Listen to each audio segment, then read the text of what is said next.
Bonjour, c'est Cryptolyse. Aujourd'hui on va parler de EGLD, la crypto-monnaie de la blockchain Elrond.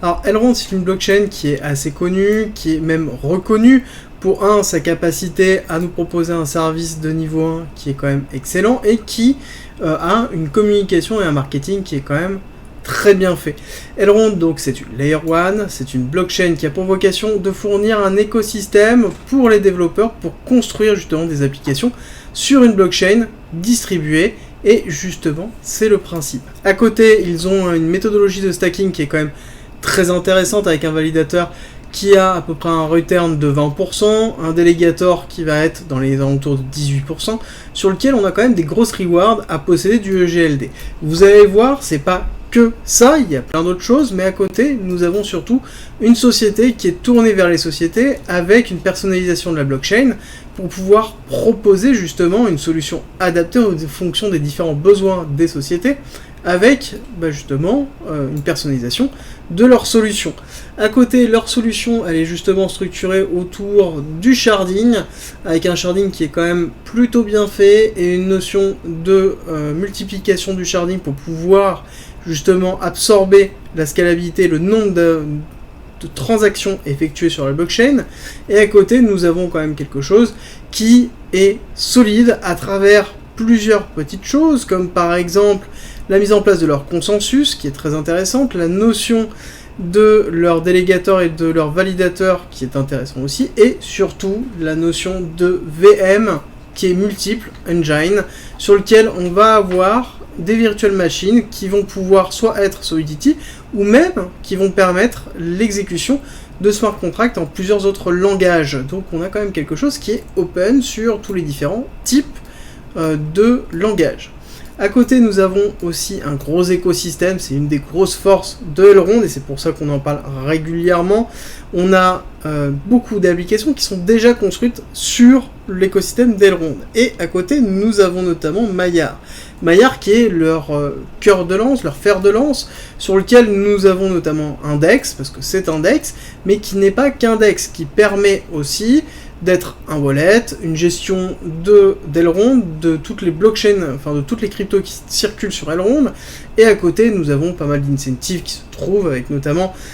tous les lancements du DEX sur lequel on avait eu 1,5 milliard d'incentives qui avaient été distribués en quelques semaines pour tous ceux qui loquaient justement des EGLD sur Maiar, et donc le fer de lance reste quand même Maiar. Maiar qui a subi quand même des problèmes, sur lequel on a eu un cours du EGLD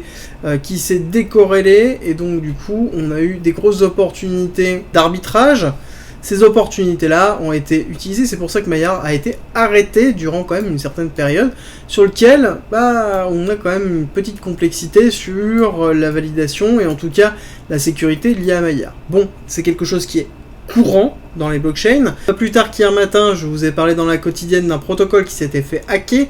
Bon, là, il n'y a pas eu de hack, mais il y a eu une décorrélation, avec notamment un impact sur les oracles. C'est quelque chose, une faille qui est assez connue, sur lequel on a souvent des attaques sur les oracles, pour justement essayer de déstabiliser les différents DEX.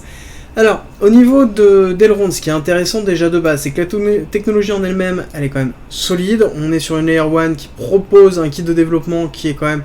fort, sur lequel on a quand même beaucoup d'incentives, on a pas mal de capital investment qui se trouve dessus, et donc forcément ça veut dire beaucoup d'incentives. À côté, on a une politique au niveau de Maiar qui est quand même intéressante, et on a quand même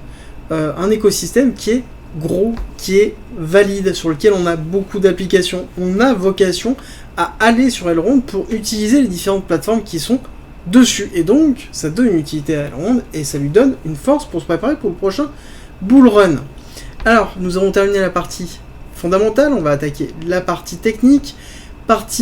Nous avons terminé la partie fondamentale. Avant d'attaquer la partie technique, petit rappel, à la fin de cette vidéo, je vous mets une vidéo de présentation du Discord. Le Discord est un lieu sur lequel vous pouvez trouver plein de guides et de discussions sur le trading, la crypto-monnaie, la blockchain et l'investissement en général. Donc n'hésitez pas à nous rejoindre, je vous mets les liens en description et en commentaire. Et à la fin de cette vidéo, vous avez la vidéo de présentation si vous voulez avoir plus d'informations. On attaque la partie technique sur laquelle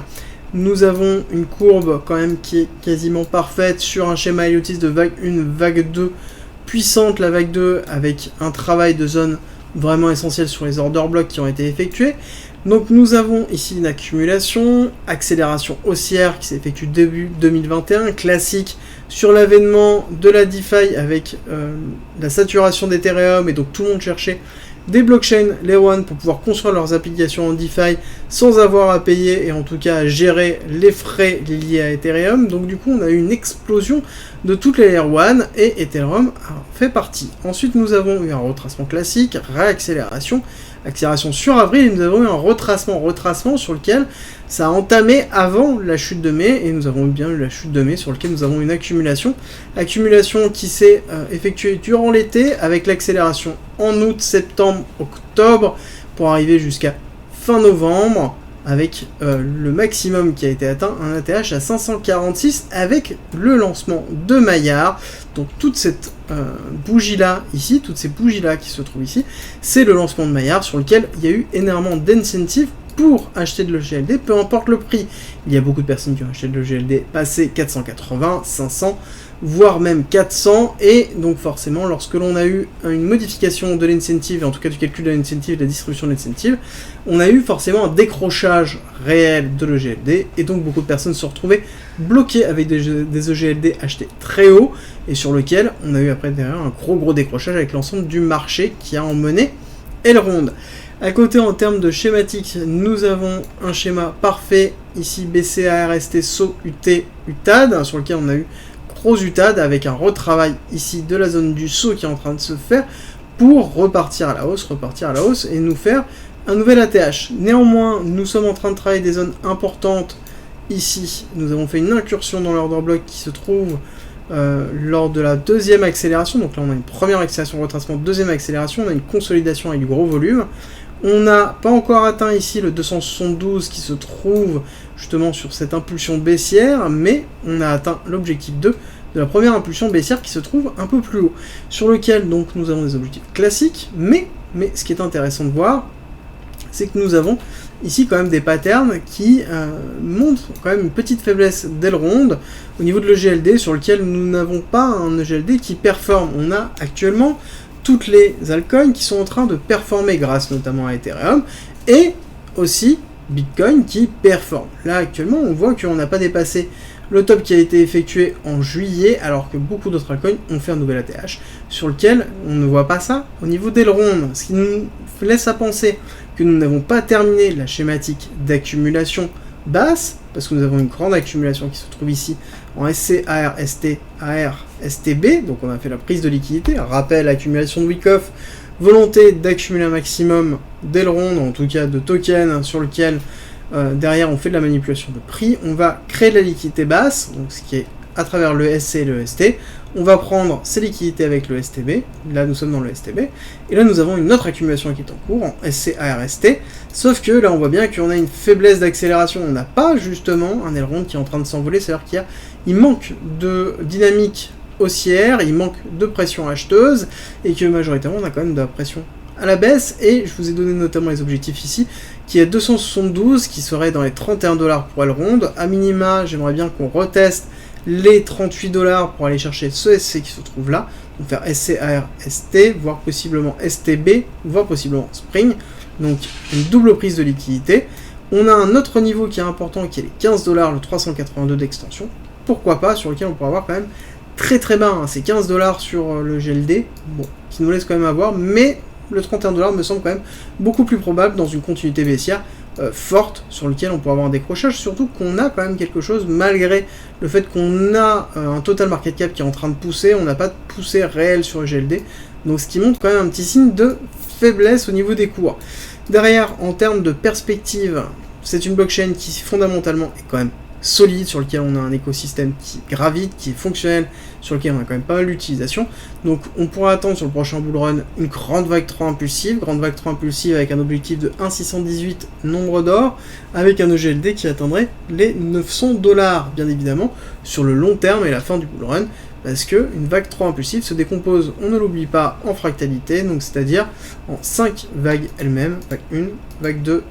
vague 3, 4, 5, avant de faire une correction en ABC. Là pour l'instant, on n'est pas encore sur ce schématique là, mais on le garde en tête et il va falloir suivre. Pour moi, le GLD, je vais attendre qu'on ait un retest baissier. Là, pour moi, on n'a pas de break of structure mineur qui me dirait qu'on part sur une version haute. On a même un canal de compression qui est en train de se former ici, si on regarde bien, là, un canal de compression de liquidité qui est en train de se former, sur lequel on pourra avoir un break baissier qui nous amènerait sur un retest baissier du SC qui se trouve ici, donc à 38$. Potentiellement ici une prise de liquidité pour aller chercher plus bas. Donc là, moi je vais attendre et je vais surtout surveiller cette partie basse pour être patient, pour avoir le GLD à un bon prix. Il c'est bien mon entrée. Là, on est dans la partie basse de la spot zone et c'est la zone sur laquelle il est le plus intéressant d'investir si on souhaite s'exposer à ce type d'actif. On n'oublie pas que c'est vraiment un choix d'exposition, c'est un actif qui est intéressant, mais on reste toujours dans l'expectative sur un prochain bull run, sur ce qui va arriver. Ça, ce sera valable sur l'ensemble des gros actifs, enfin même sur les gros actifs, sauf les très très gros, sauf potentiellement BTC et Ethereum, sur lesquels on a quand même une certaine certitude, mais tous les autres, on a toujours une phase d'incertitude. C'est pour ça qu'il faut toujours contrôler son exposition et avoir une exposition justement propre à ce que l'on souhaite et au type d'actifs qu'on le souhaite, sur lesquels on souhaite investir.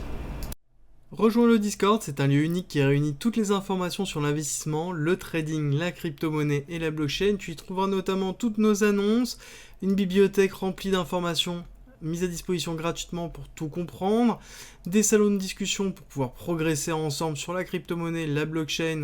le minage, la fiscalité, la DeFi bien évidemment, et ensuite l'analyse technique avec la partie débutant, expert, sur les indices, sur même le trading en général. Ensuite tu as la partie communautaire avec nos signaux bien évidemment, et ensuite les services communautaires, donc de la communauté à la communauté, ainsi que les annonces de recrutement et des salons de discussion pour discuter de chacun des coins, de tes coins préférés. Ensuite, en étant membre du Discord, tu as accès à cryptolis.fr avec plein de guides écrits mis à disposition gratuitement, ainsi qu'un ensemble de vidéos mises à disposition gratuitement, sur lequel tu vas y retrouver plein d'informations pour pouvoir te former notamment sur la psychologie, la DeFi, l'investissement, le trading, l'analyse technique bien évidemment, ainsi que les futurs, la gestion des futurs, construire sa propre stratégie, comprendre la technologie de la blockchain et encore avoir accès aux lives, tout simplement rediffusés, qui sont sur le Discord où on traite justement de sujets d'actualité et on discute ensemble et on va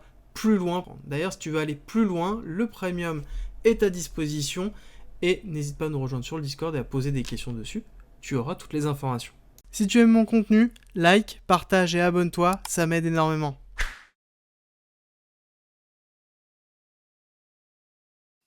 Merci d'être resté avec moi jusqu'au bout,